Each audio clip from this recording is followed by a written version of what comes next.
Praise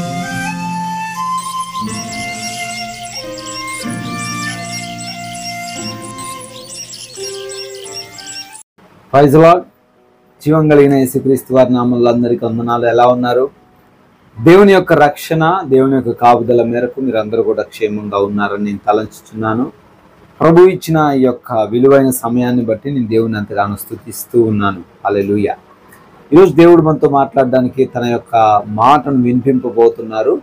మన Bible గ్రంథాలు మనం చూసినట్లయితే మత్తయి సువార్తలో 6వ అధ్యాయము 27వ వచనంలో మంచి మాట రాయబడింది. మాథ్యూ చాప్టర్ 6:27, మీలో నెవడు చింతించుట వలన తన ఎత్తు మూరెడెక్కువ చేసుకొనగలడు. ప్రియమైన వారులారా, దేవుడు ఈరోజు స్ట్రైట్ గా నీతో మాట్లాడుతూ నిన్ను క్వశ్చన్ చేస్తున్నాడు.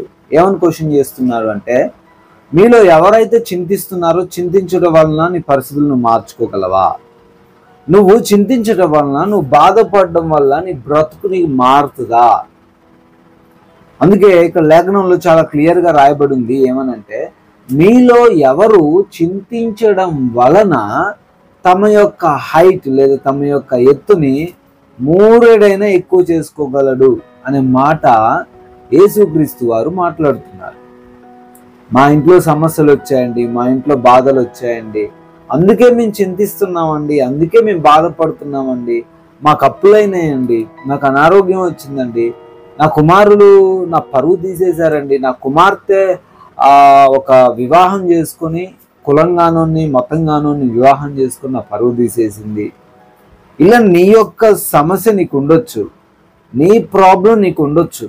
అయితే దాన్ని బట్టి నువ్వు చింతిస్తున్నావా? దాన్ని బట్టి నువ్వు బాధపడుతున్నావా? బాధపడడం వల్ల ఏమైనా ప్రయోజనం ఉందా అని దేవుని వాక్యము నేరుగా నిన్నే ప్రశ్నిస్తుంది. ఏమన్నా ఉపయోగం ఉందా? నువ్వు బాధపడడం వల్ల ఏదైనా పరిస్థితులు మారుతాయా? ఒక ఆయన హైట్ లేడట, రూమ్లో తలుపేసుకొని ఒక 100 రోజులు అన్నం నీళ్లు మానేసి చింతిస్తుందంట, బాధపడుతుందంట.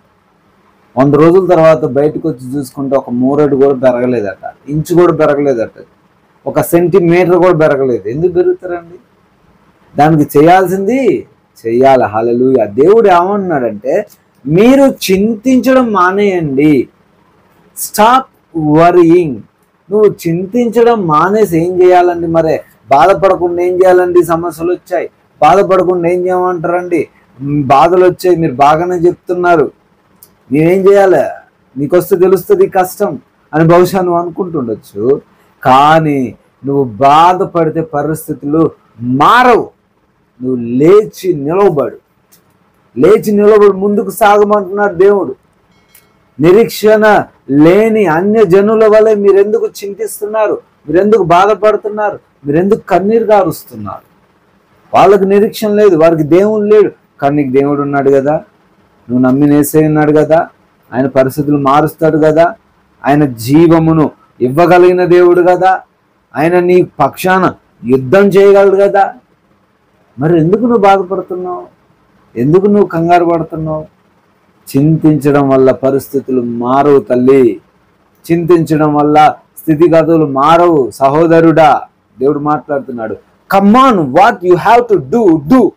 ఏది చేయాలనుకుంటున్నావా చెయ్యి, ఇప్పుడే చెయ్యి. లే, దాని గురించి బాధపడుతూ కూర్చుంటే సమయం వృధా అయిపోద్ది, నీ ధనం వృధా అయిపోద్ది, నువ్వు ఇంకా నష్టాల్లోకి వెళ్ళిపోతావు, కానీ రూపాయి కూడా ఉపయోగం ఉండదు.